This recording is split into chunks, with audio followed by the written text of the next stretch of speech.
जय श्री कृष्णा भाइयों और बहनों, आप सभी का मेरे चैनल में बहुत बहुत स्वागत है। आज इस वीडियो में मैं कार्तिक मास महात्म्य का 16वें अध्याय की कथा लेकर आई हूँ। कथा शुरू करने से पहले मेरी आपसे रिक्वेस्ट है कि अगर आपने मेरे चैनल को सब्सक्राइब नहीं किया है तो जल्दी से सब्सक्राइब कर लीजिए और हमारे वीडियोस को अधिक से अधिक शेयर कीजिए जिससे सभी इसका लाभ उठा सकें। तो चलिए आज की कथा में शुरू करती हूँ। श्री कृष्ण गोविंद हरे मुरारी, हे नाथ नारायण वासुदेवा, गोपाल कृष्ण भगवान की जय। राजा पृथु ने पूछा, हे देव ऋषि, अब आप यह कहिए कि भगवान विष्णु ने वहां जाकर क्या किया तथा जलंधर की स्त्री का पतिव्रत कैसे भ्रष्ट हुआ।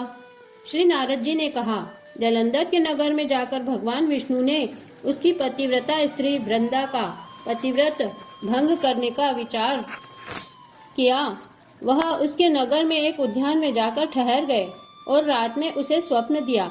वह उनकी माया और अद्भुत कार्य पद्धति थी और उनकी माया द्वारा जलंधर की स्त्री पतिव्रता वृंदा ने रात में यह स्वप्न देखा कि उसका पति नग्न होकर सिर पर तेल लगाए महिष पर चढ़ा है।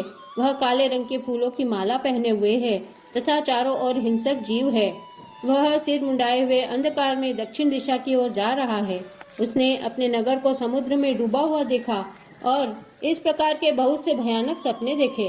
फिर तुरंत ही वह जाग पड़े और स्वप्न के संबंध में विचार करने लगी कि इतने में उसने सूर्य को उदय होते हुए देखा तो सूर्य उसे एक छिद्र दिखाई दिया तथा वह कांतिहीन था। इसे उसने अनिष्ट जाना और भयभीत होकर रोने लगी। वह छज्जे पर गई, अटारी पर चढ़ी, भूमि पर उतरी, मगर उसे कहीं पर भी शांति प्राप्त नहीं हुई। फिर वह अपनी दो सखियों को साथ लेकर उपवन में गई, परंतु वहां भी उसे शांति नहीं हुई। फिर वह जंगल में निकल गई, पर वहां भी उससे चैन नहीं आया। वन में उसे सिंह के समान दो भयंकर राक्षसों को देखा, जिससे वह अत्यंत भयभीत होकर वहां से भागने लगी। उसी समय वहां अपने शिष्यों सहित एक तपस्वी आ गया, तो वृंदा उसके पैरों में हाथ लगाकर उससे अपनी रक्षा के लिए याचना करने लगी। मुनि ने अपनी एक ही हुंकार से उन दोनों राक्षसों को वहां से भगा दिया। वृंदा को आश्चर्य हुआ। वह भय से मुक्त हो मुनि को हाथ जोड़कर प्रणाम करने लगी और कृतज्ञता का ज्ञापन किया। फिर उसने मुनि से अपने युद्धरत पति के साथ संबंध में उसकी कुशल क्षेम का प्रश्न किया। मुनि ने मौन होकर आगे पीछे देखकर कहना चाहा कि उसी समय दो बानर उनके पास आके हाथ जोड़कर खड़े हो गए। जो ही मुनि ने भ्रगुटी का संकेत किया तो वह उड़कर आकाश में चले गए। फिर जलंधर का सिर व धड़ लेकर मुनि के पास गए। तब वृंदा अपने पति को मरा जान मूर्छित होकर धरती पर गिर पड़ी और अनेक प्रकार के वचन कहकर दारुण विलाप करने लगी। उसके पश्चात उसने मुनि से कहा, हे कृपानिधि, आप मेरे पति को जीवित कर दीजिए। पतिव्रता परायण दैत्य पत्नी ऐसा कहकर दुखी श्वासों को छोड़ती हुई मुनि के चरणों में गिर गई। तब मुनीश्वर ने कहा, वह शिवजी द्वारा युद्ध में मारा गया है, अतः वह जीवित नहीं हो सकता, क्योंकि जिसे भगवान शंकर मार देते हैं वह कभी जीवित नहीं हो सकता। परंतु शरणागत की रक्षा सनातन धर्म है, अतः कृपा करके मैं इसे जिलाए देता हूँ। श्री नारद जी कहते हैं कि वह मुनि साक्षात विष्णु जी ही थे, जिन्होंने की यह सब माया फैलाई थी। वह वृंदा के पति को जीवित करके अंतर ध्यान हो गए।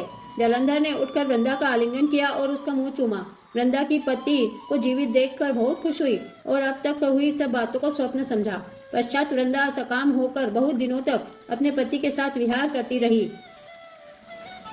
एक दिन उसने भगवान विष्णु को पहचान लिया। तब वह उन्हें ताड़ित करती हुई बोली, हे पर स्त्री से गमन करने वाले विष्णु, तुम्हारे शील का धिक्कार है। मैंने जान लिया है कि वह मायावती तपस्वी तुम ही थे। हे राजन, ऐसा कहकर परम क्रुद्ध हो पतिव्रता ने अपने तेज को प्रकट करते हुए श्राप दे दिया। जो तूने अपनी माया से दो राक्षस मुझको दिखाए थे, वही दोनों राक्षस इसी समय तुम्हारी भी स्त्री का हरण करेंगे और उसके विरह में तुम दुखी होकर वानरों की सहायता से वन में भ्रमण करोगे और वह सर्वेश्वर जो इस समय तुम्हारा शिष्य बना हुआ है वह वहां पर तुम्हारा साथी रहेगा। ऐसा कहकर पतिव्रता वृंदा भगवान विष्णु के लाख मना करने पर भी अग्नि में प्रवेश कर गई। ब्रह्मा आदि देवता आकाश से उसका प्रवेश देखते रहे। वृंदा के शरीर का तेज श्री पार्वती जी के शरीर में चला गया और आकाश में जय जयकार होने लगी। पतिव्रत धर्म के प्रभाव से वृंदा ने मुक्ति प्राप्त की। इस तरह 16वें अध्याय की कथा आज यहीं समाप्त होती है। श्री कृष्ण गोविंद हरे मुरारी, हे नाथ नारायण वासुदेवा, गोपाल कृष्ण भगवान की जय। अगर आपको हमारे वीडियो पसंद आते हैं तो आप इन्हें अधिक से अधिक शेयर कीजिए और हमारे चैनल को जरूर सब्सक्राइब कीजिए। जय श्री कृष्णा।